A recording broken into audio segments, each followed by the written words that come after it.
혹시 지난주에 설교 제목이 뭐였는지 기억나시는 분 있을까요? 아유, 할렐루야. 아유, 예.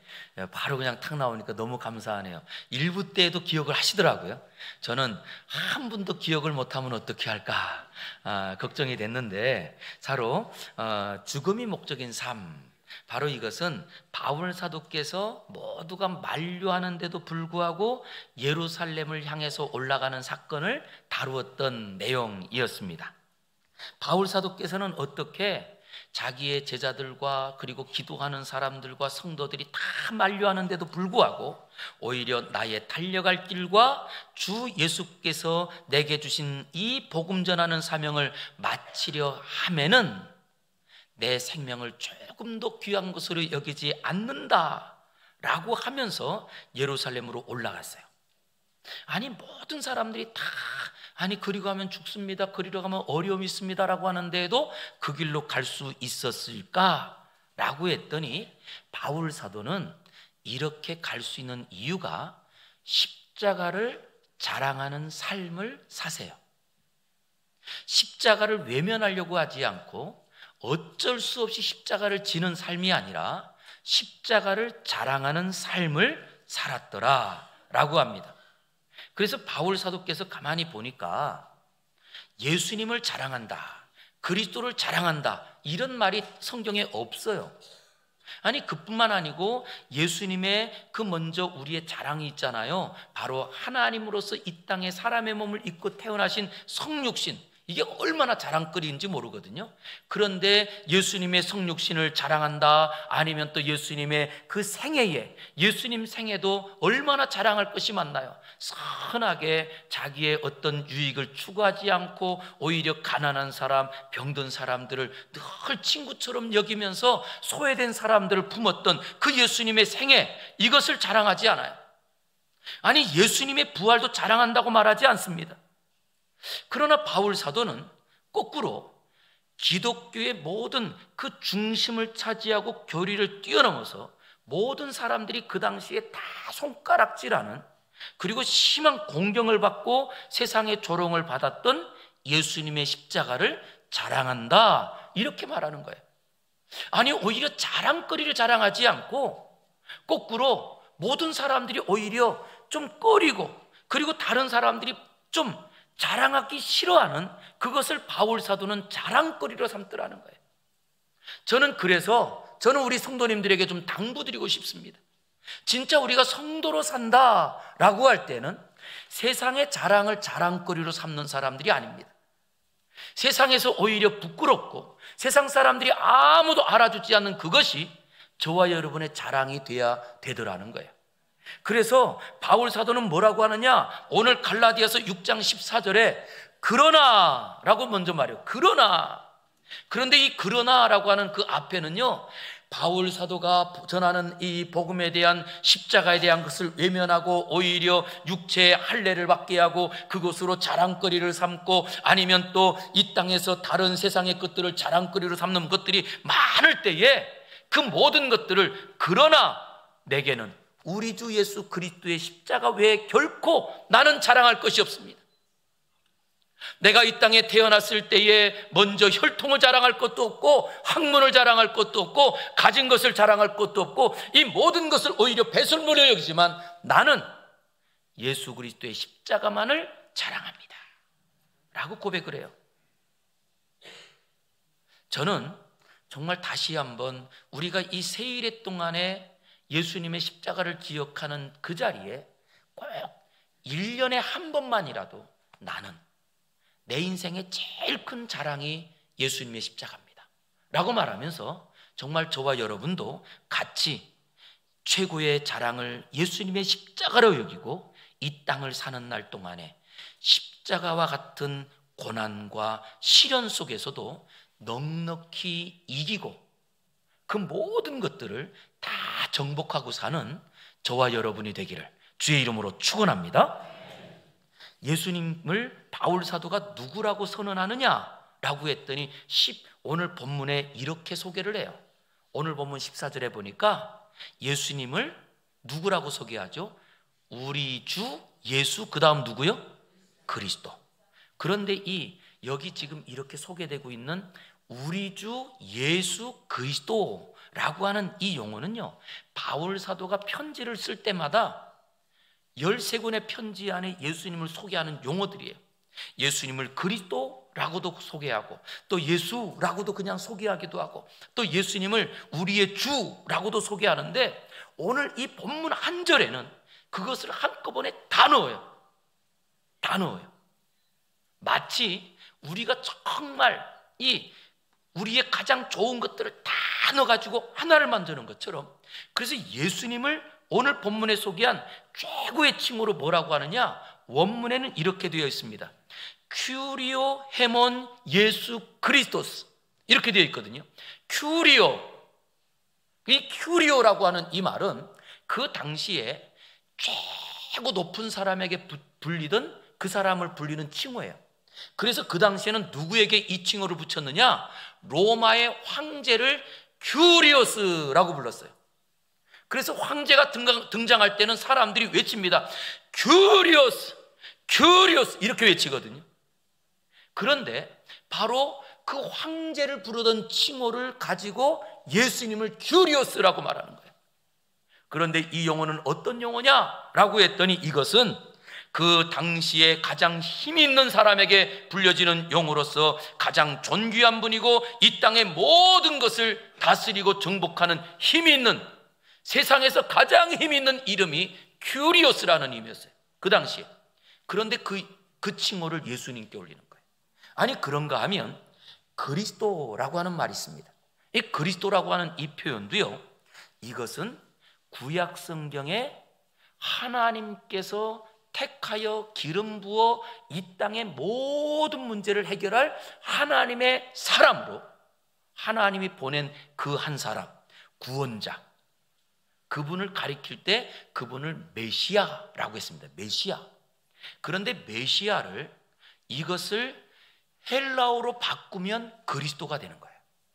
그러니까 지금 그리스도라고 하는 말은, 이것은 구약에 약속한, 하나님이 우리에게 주신 약속한 그 약속의 사람으로, 하나님께 기름을 부음받고 하나님께 택함 받아서 하나님의 나라를 이 땅에 실현하는 하나님의 평화, 하나님의 은혜, 하나님의 구원을 우리에게 가져오는 분. 그런데 그 용어 가운데 보세요. 자, 다시 한번, 갈라디아서 6장 14절 보세요. 어떻게 돼 있는지. 우리 주, 그 다음 예수, 그 다음 뭐예요? 이게 용어가 3개잖아요, 3개. 그리고 이 3개 용어 가운데 예수님을 중심으로 큐리오스라는 말이 있고, 예수님을 중심으로 그리스도라는 말을 쓴 거예요. 이게 바울 사도가 그냥 쓴 이야기가 아닙니다. 바로 바울 사도께서 예수 그리스도는 누구냐? 이 땅에 가장 능력이 있는 그 황제보다 뛰어난 큐리오스시요, 그리고 구약 성경을 통하여서 지금까지 하나님이 약속한 그 약속의 메시아, 구원자, 해결자, 그분이 예수님입니다 라고 하는 고백이거든요. 저는 이 고백 하나가 우리의 인생을 바꾸는 참된 고백 되기를 주의 이름으로 축원합니다. 우리 인생이 언제 바뀌느냐라고 하는 거예요. 바로 그 하나님의 사랑과 하나님의 약속을 온몸으로 받은 예수 그리스도의 십자가, 그 예수님께서 이 땅에 오신 바로 예수님은 이 땅에 무엇으로도 비교할 수 없는 큐리오스요, 그리고 예수님께서는 바로 인류의 모든 문제를 하나님의 뜻으로 해결하시는 그리스도신 거예요. 그런데 그 능력 있는 예수님이 이 땅에 오셔서 하신 일이 있을까요? 그분이 하신 일을 대표적으로 딱 하나를 말하고 한다면, 그분이 하신 일이 십자가에서 죽으신 거예요. 그래서 바울 사도가 예수님의 그 십자가를 이렇게 고백합니다. 고린도전서 1장 18절인데요, 같이 읽어보겠습니다. 시작. 십자가의 도가 멸망하는 자들에게는 미련한 것이요 구원을 받는 우리에게는 하나님의 능력이라. 이 십자가의 도가, 이것은 예수님의 십자가를 통하여 우리에게 베풀어 주신 그 하나님의 능력이 믿지 못하는 사람들에게는 멸망하고 미련한 것이라.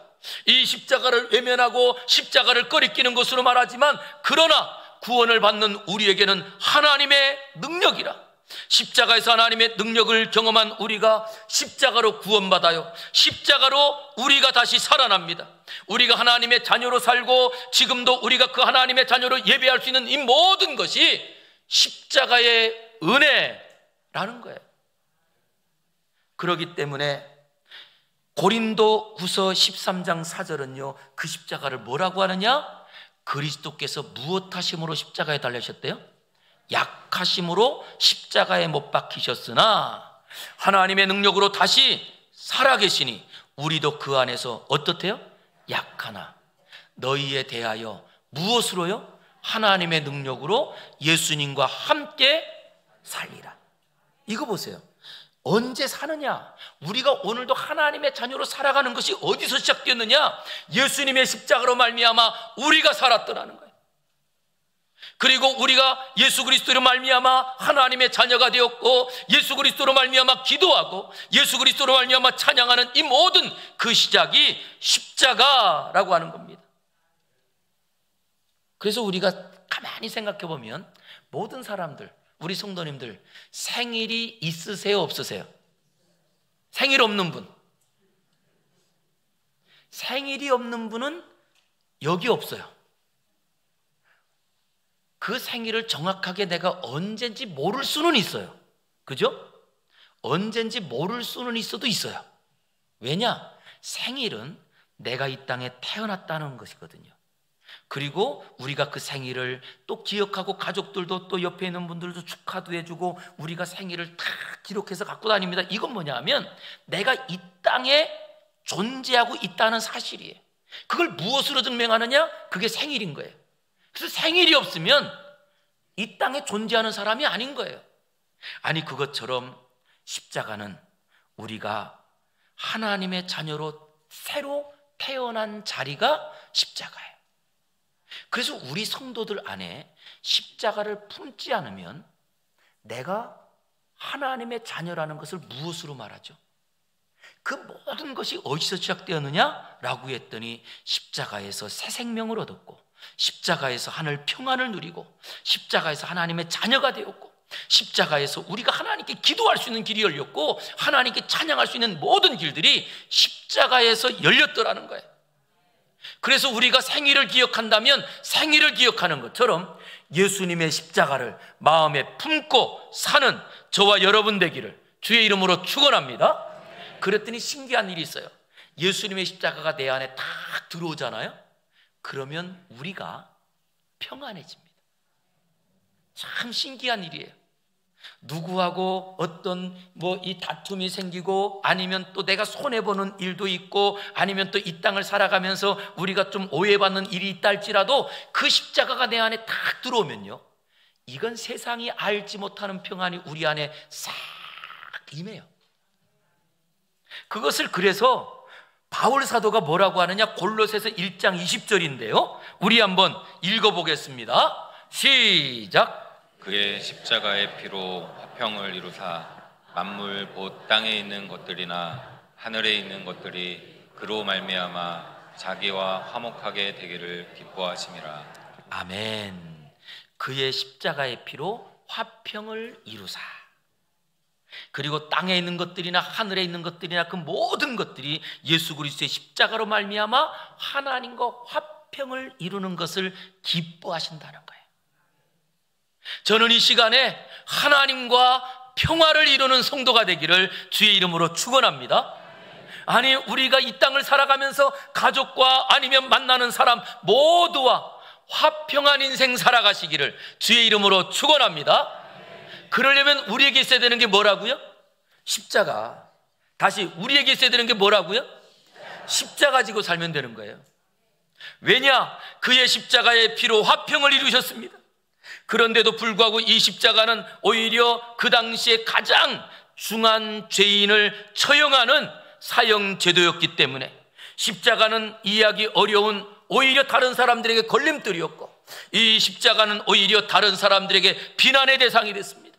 그래서 유대인들은 기적을 꿈꾸고 살고 있는데 십자가라니 그러면서 십자가신 예수님을 외면하고 어리석다고 말합니다. 아니 그런가 하면 이 철학을 꿈꾸는 헬라인들은 십자가에 대한 이야기를 들을 때마다 오히려 모욕을 당한다고 여기면서 십자가를 전하는 그 설교자들을 바보 취급을 했습니다. 그래서 세상 모든 사람들은 이 십자가를 어리석고 미련한 것으로 여겼습니다. 그러나 바울 사도는 말합니다. 그러나 내게는 십자가 외에는 결코 자랑할 것이 없도다 라고 말합니다. 이유가 뭘까요 도대체? 이 이유를 깨달아야 되지 않을까요? 지금도 우리가 세상을 살아가면서 많은 이들은 말합니다. 야, 교회 가봐야 뭐하니? 예배 드려야 뭐하니? 예수가 밥 먹여주니? 이런 말 하지 않나요? 그리고 어떤 사람들은 말합니다. 아니 2단이고 3단이고 좋다? 그냥 무조건 와서 우리 집에 밥만 팔아주면 된다. 그게 우리의 삶 아닌가요? 그럴 때 여러분 생각해 보세요. 진짜 도둑들이 들어와가지고 도둑들이 드글드글 하는데 행복하세요? 이단들은 영혼의 도둑이나 마찬가지거든요. 아니 그런가 하면 실제로 우리가 이 땅을 살아가면서 신앙보다 예수님보다 돈이 최고라는 거예요. 어떤 사람들은 또 말합니다. 그냥 무조건 건강만 하면 됐지. 그럴 때 우리는 건강을 잃어버렸고, 저는 오늘도 일부 때 김창근 안수집사님 저 현리에 사시는데 예전에 혀에 암이 있어서 혀를 수술하셨는데도 그런데 또 그 혀가 이 암이 점점 그래서 지금은 또 전이 되어서 암 때문에 힘들어하세요. 아니 그런가 하면 우리 성도님들 믿음으로 열심히 살다가도 그 믿음 안에서 살았는데도 불구하고 다리가 관절이 고장나고 허리가 아프고 아니 가정에 경제적으로 어려움 생기고 이런 분들이 사실은 우리 성도들 안에 많아요. 얼마 전에도 우리 또 한 성도도 내가 열심히 지금까지 정말 폐지를 주면서 모았던 집인데도 그 집이 경매에 넘어가기도 하고 이런 일들을 만나요. 그럴 때 여러분 어떠세요? 우리는 돈이 없으니까 자랑할 것이 없고 건강을 잃어버리니까 자랑할 것이 없고, 우리가 이미 이 자리에 모였다는 것은요, 우리가 이 주일 이 아침에 여기에 모였다는 것은 그것을 내가 자랑할 것이 없기 때문에 이 자리에 온 사람들이에요. 그렇다고 거꾸로 이 자리에서 이제 돈 자랑합시다, 건강 자랑합시다, 가족 자랑합시다 이러려고 우리 모인 것도 아니에요. 왜냐? 그런 것이 없어도 예수님이 나의 자랑이 되는 지혜가 여러분들에게 심어지기를 주의 이름으로 축원합니다. 이게 심어지잖아요. 예수 그리스도의 십자가의 그 자랑이 우리 안에 넘치기 시작하잖아요. 그러면 누가 비난하고 누가 뭐라고 해도 그게 별로 신경이 안 써요. 그래서 제가 그런 말씀 드렸잖아요. 한번 따라해 보실래요? 괜찮아요. 예? 한번 따라하겠습니다. 돈 없어도 괜찮아요. 소리가 좀 작은 것 같아요. 다시 한번 하겠습니다. 건강을 잃어버려도 좀 괜찮아요. 왜 말하기 걱정돼요? 괜히 건강 잃어버릴까 봐? 괜찮아요. 진짜예요. 예? 사람들이 우리를 좀 몰라줘도 괜찮아요. 이걸 왜 바울 사도가 이렇게 말하게 되었느냐라고 하는 이유가 있습니다. 사실 바울 사도는 누구였느냐라고 했더니 그는 과거에는 자기가 갖고 있는 출생을 자랑해서 혈통을 자랑하고, 그리고 또 자기가 지금까지 배웠던 율법을 가지고 율법을 자랑하고, 자기가 갖고 있는 시민권을 자랑하고, 이런 것을 자랑했던 사람이에요. 그런데 그가 예수 그리스도를 믿고 예수 그리스도 안에서 인생이 변하여 이제는 예수님만 자랑하려고, 그래서 복음을 전하려고 지금 갑니다. 그러면서 소아시아 지역을 떠나서 이제는 유럽의 첫 번째 관문이었던 그 그리스 지역에 아테네를 가서 복음을 전해요. 그런데 여러분 아시잖아요. 아테네가 어떤 동네인지. 여기는 과거부터 철학자들이 나오면서 우리가 잘 알고 있는 뭐 소크라테스나 플라톤이나 이런 사람들이 나온 그런 동네가 바로 이 아테네거든요. 그리고 그곳에 가서는 내가 지금까지 갈고 닦았던 철학과 복음을 접목해가지고 이 복음을 전하여 이 사람들을 구원하리라, 이 사람들에게 전도하리라. 그래가지고 그 동네 가가지고 복음을 전하잖아요. 그런데 웬걸 복음을 전하면서 알 수 없는 신에 대해서 실컷 논쟁만 하다고 진 빠지고 힘이 빠져서 왔는데 그곳에서 믿은 사람이 단 한 명도 없어요. 한 명도 없는 거예요. 다른 지역에 가서는 복음을 전할 때마다 믿는 사람들이 일어나는데 거꾸로 그 아테네에 가서 자기가 유식한 말로 철학을 가지고 복음을 전했는데 믿는 사람이 하나도 없는 거예요. 여기서 얼마나 실망했는지 바울 사도가 고린도전서를 쓰면서 이 고린도 교회, 바로 아테네 옆에 있는 동네거든요. 고린도가 그 아테네 바로 옆에 있는 동네 그 성도들에게 편지를 쓰면서 뭐라고 하느냐라고 했더니 이제부터는 예수 그리스도와 그가 십자가에 못 박힌 것 외에는 아무것도 알지 않기로 작정했다고 합니다. 왜 그럴까요? 자기가 구원받은 것도, 자기가 새 생명 얻은 것도 예수님의 십자가로 말미암아 내가 구원받았는데 이것을 가지고 뭔가 좀 더 철학적이고 좀 더 세상적인 좋은 걸 가지고 복음 전하려고 했더니 폭망한 거예요. 아마 지금도 우리가 신앙생활하는 자리에 이런 어려움들이 있습니다. 그래도 예수님만 믿으면 돼? 예수님 말고 그래도 돈도 있어야지, 그래도 건강도 있어야지. 이분들은요 실제로는 신앙생활하면서 실망할 일이 훨씬 많아져요. 이건 제가 장담합니다. 왜냐? 사업이 항상 잘 되는 거 아니거든요. 그러면 잘 될 때는 할렐루야 놀렐루야 막 그러다가 사업이 딱 망하는 순간 전부요 주님 나한테 왜 이러시나요? 그리고 시험에 들어요. 건강 추구하는 분들도 어떤가요? 항상 건강하시던가요? 아니에요. 건강할 때가 있으면 그러면 또 병원 가가지고 주사 맞고 또 어떨 땐 수술할 때도 있어요. 그 순간 우리의 신앙 다 흔들려 버려요. 오직 예수님만 보고 죽어도 예수님, 살아도 예수님, 아파도 예수님, 우리가 건강해도 예수님, 예수님만 보는 사람은 아파도 행복하고 건강하면 더 행복한 줄 믿습니다. 그래서 바울 사도가 고백한 거예요. 이제부터는 십자가에 못 박힌 예수 외에는 아무것도 알지 않기로 작정하노라. 그러면서 예수님을 이렇게 소개해요. 예수님이 어떤 분이냐? 고린도전서 2장 7절이에요. 한번 보겠습니다. 시작. 오직 은밀한 가운데 있는 하나님의 지혜를 말하는 것으로서 곧 감추어졌던 것인데 하나님이 우리의 영광을 위하여 만세전에 미리 정하신 것이라. 예, 다시 한번 보세요. 여기에 오직 은밀한 가운데 있는 무엇이래요? 뭐가요? 뭐가? 무엇이 지혜라는 거예요? 예수님의 십자가가. 그 앞에 있는 바울 사도가 나는 이제는 예수 그리스도와 십자가에 못 박힌 것 외에는 아무것도 알지 않기로 작정한다고 했거든요. 그리고 그 다음 하는 말이에요. 그 다음에 오직 은밀한 가운데 하나님의 지혜를 말하는 것으로서 감춰졌던 것인데 하나님의 영광을 위하여 만세전부터 이미 미리 정하셨더라는 거예요. 우리 한번 따라하겠습니다. 예수님의 십자가는 하나님의 지혜입니다. 사람이 아무리 똑똑하고 자기 머리로 다 굴려가지고 세상을 살려고 해죠. 그래도 십자가를 못 이겨요. 이게 역사입니다. 지금까지 이 예수님의 십자가를 없애려고 얼마나 많은 군왕들이 이 예수님의 십자가를 없애려고 했는지 몰라요. 그런데 로마 황제 10명이 예수님의 십자가를 없애려고 했지만 거꾸로 로마가 기독교 국가가 됩니다. 없애려고 했는데. 그래서 여러분 꼭 기억하세요. 누군가 신앙에 박해가 생기고 신앙에 어려움이 생긴다, 이것은 하나님의 특별한 기적이 일어날 징조라는 것을 믿으시기 바랍니다. 그것이 지금 중국의 역사입니다. 중국. 지금 중국은요 부흥하는 중이에요. 선교사님들 다 추방했습니다.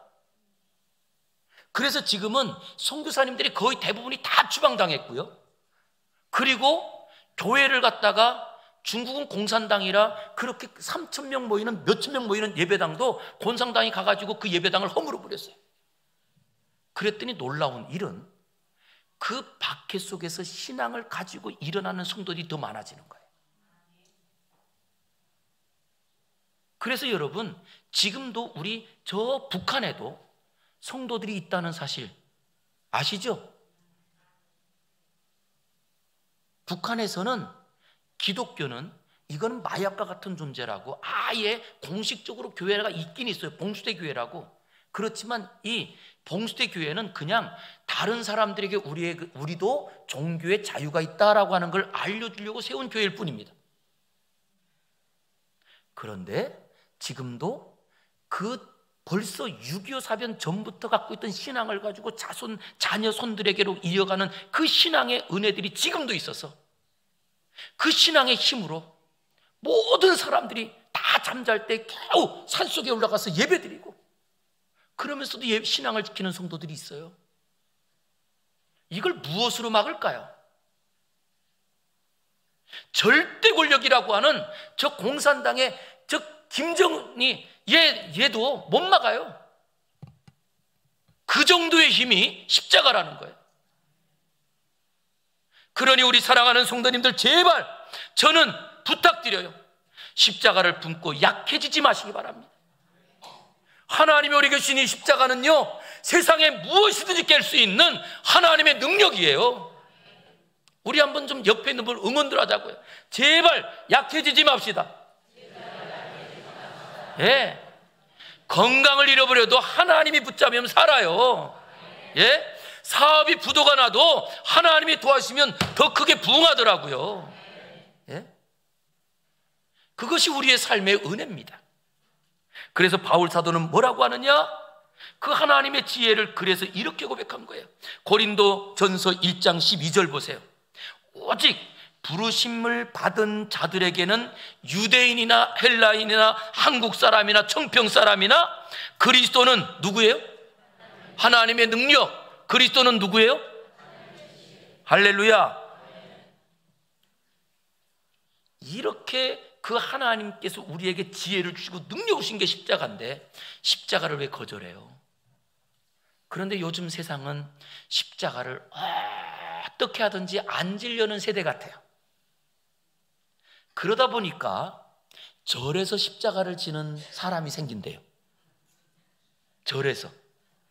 무슨 얘기냐? 제가 전에도 한번 얘기 드렸는데 어떤 절이 있었답니다. 그런데 그 절 위에 기도원이 만들어진 거예요. 기도원이.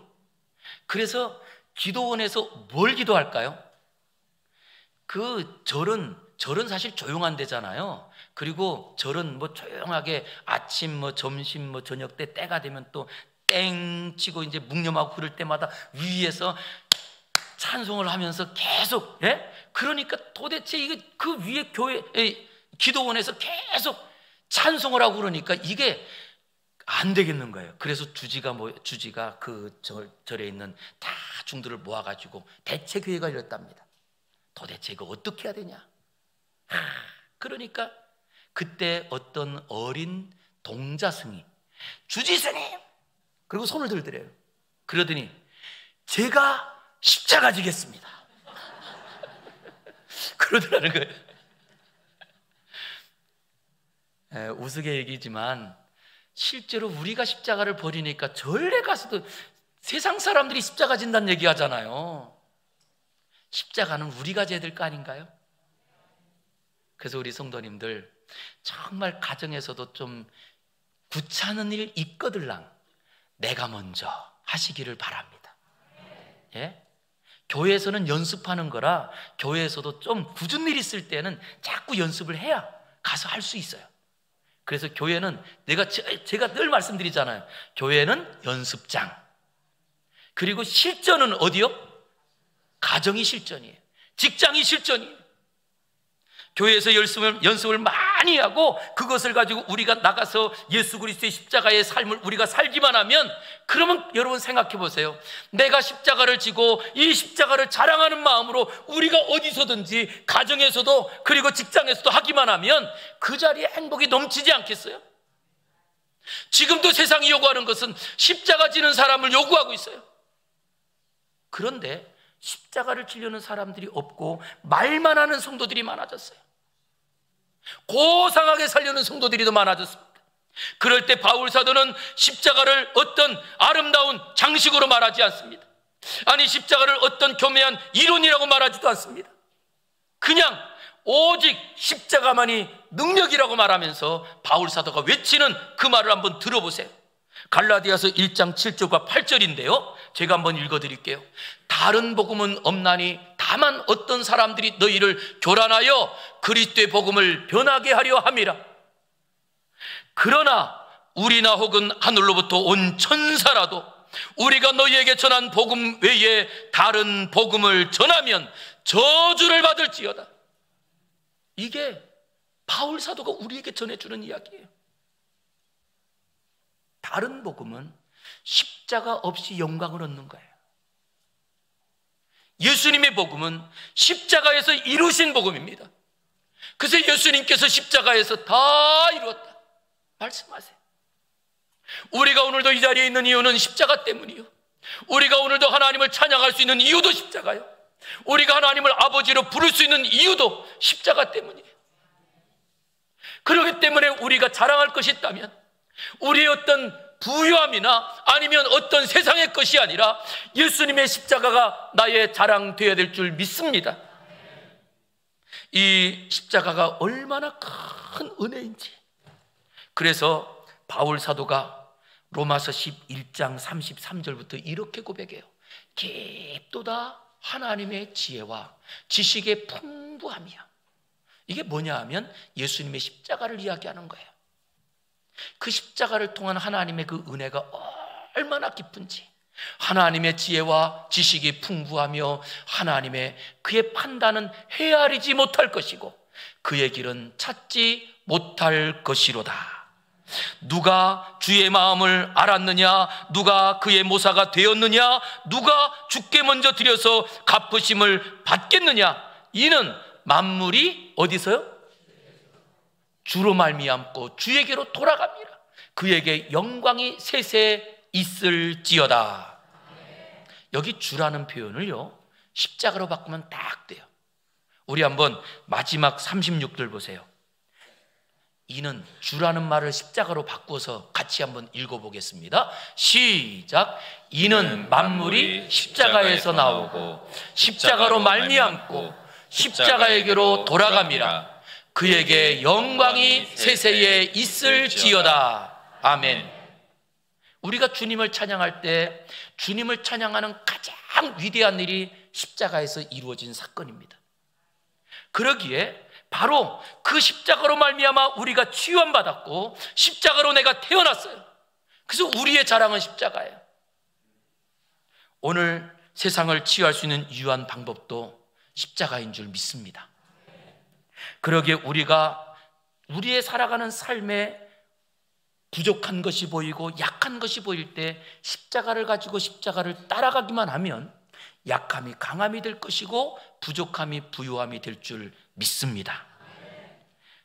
이제는 우리가 세상의 어떤 향기로운 철학이라며 우리를 달콤하게 미혹하는 이야기나 아니면 또 도덕적인 이야기라고 말하면서 도덕이 굉장히 높은 줄 알지만 그러네 십자가에서 도덕도 의미 없고 철학도 의미가 없어요.